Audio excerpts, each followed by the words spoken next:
प्रिय भक्तों, हम आपके लिए एक अच्छे ज्ञान और एक अच्छे आपके लिए ही विचार लेकर के आते हैं, ताकि उस ज्ञान से आप लोगों का कल्याण कर सके और आप लोगों को भलाई भी कर सके।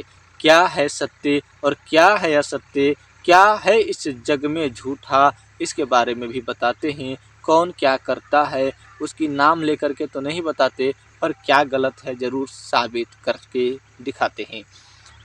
प्रिय भक्तों, आप लोग साधना करना चाहते हैं, शक्ति प्राप्त करना चाहते हैं। आप लोगों का सवाल रहता है कि गुरुजी मुझे शक्ति ट्रांसफ़र चाहिए। मैं आप लोगों को हमेशा कहता हूँ कि देखिए, शक्ति ट्रांसफ़र लेना है तो शक्ति ट्रांसफ़र लीजिए, पर ये अच्छा रास्ता नहीं है। उचित रास्ता यही है, अच्छा मार्ग यही है कि आप साधना करके शक्ति अर्जित करें। यदि आप शक्ति साधना करके अर्जित करते हैं तो यह शक्ति आपको हमेशा के लिए मदद करते हैं और आप इन शक्ति के द्वारा अपने तथा अपने प्रियजनों का और दूसरों का भी भला कर सकते हैं। यह शक्ति आपके आदेशानुसार चलेंगे, आप जो कहेंगे। ये शक्ति यदि माता की हुई तो माता भी आपकी बात मानेंगे। ये शक्ति यदि किसी दिव्य आत्मा, प्रेत आत्मा या किसी भी प्रकार की शक्ति हुई, शमशान की हुई, चाहे कहीं का भी हुआ, तो वो भी आपकी ये बात मानकर आपका सभी कार्य करेगा। यदि आप लोगों को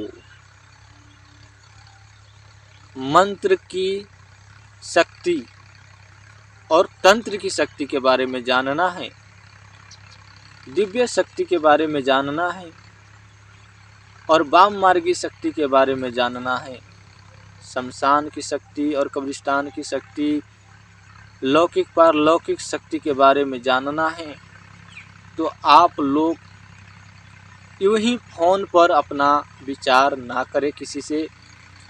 यदि आप इतना बड़ा इच्छा रखते हैं तो आप सामने आकर के, बिल्कुल फेस टू फेस आकर के मिले और आपको एक उचित दिशा निर्देश दिया जाएगा। यदि आपको मोबाइल पर ये सब चीज़ें चाहिए और आप कोशिश कर रहे हैं, तो आप बिल्कुल कोशिश ना करें, क्योंकि ये चीज़ें किसी के बस की चीज़ नहीं है कि आपको मोबाइल पर ही सभी चीज़ बता सके। आप लोग हमेशा फ़ोन करते हैं कि मोबाइल पे नहीं हो सकता है क्या?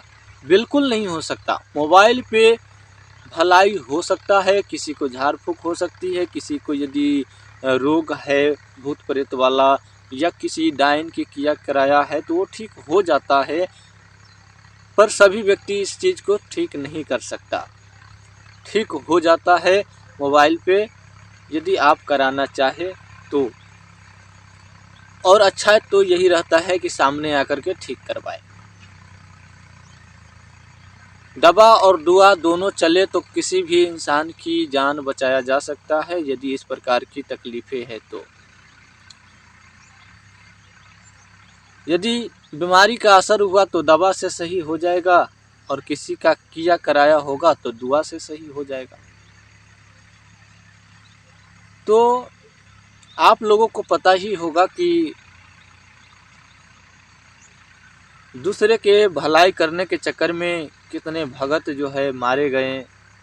डायन जो है उसे मार देता है, कारणी को कुछ नहीं करता, पर डायन भगत को ज़रूर मार देता है।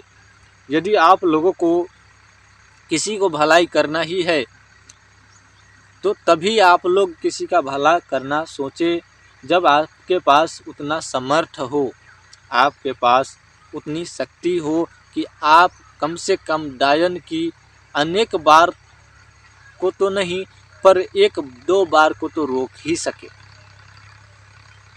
हालांकि कई बार ऐसा होता है कि हर जगह पर अलग अलग किस्म के डायन होते हैं।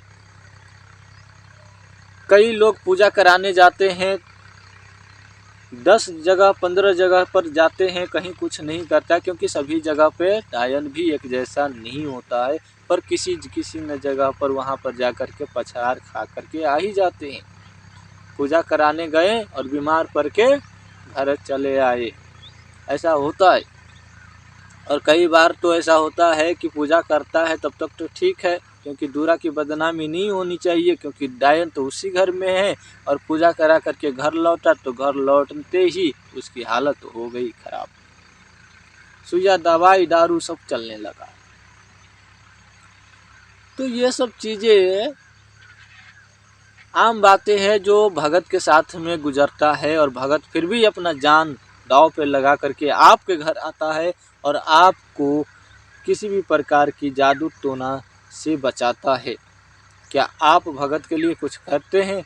हमें तो नहीं लगता।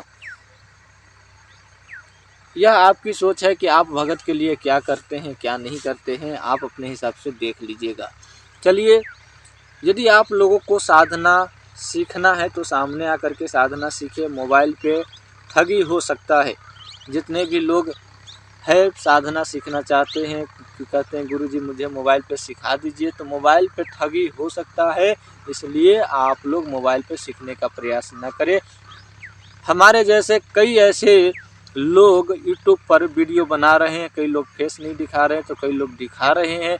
इसलिए आप लोगों को साधना सीखना है तो मेरे आश्रम पर आकर के सीखें। यदि आप लोगों को मेरा आश्रम पता नहीं है तो आप लोगों को इस वीडियो में एड्रेस दे रहा हूँ, जल्दी कॉपी निकालिए और लिख लीजिए, या स्क्रीनशॉट ले सकते हैं, या आप इसे याद रख सकते हैं। मेरा एड्रेस है मुजफ्फरपुर जंक्शन, उतर करके वहाँ से सीतामढ़ी आना है। सीतामढ़ी में आप रूनी सैदपुर आकर के फ़ोन करें, या आप मेरा पता पूछे कि फलाने भगत जी का या गुरु जी का घर किधर है तो बता देंगे और आप स्वतः ही चले आएंगे।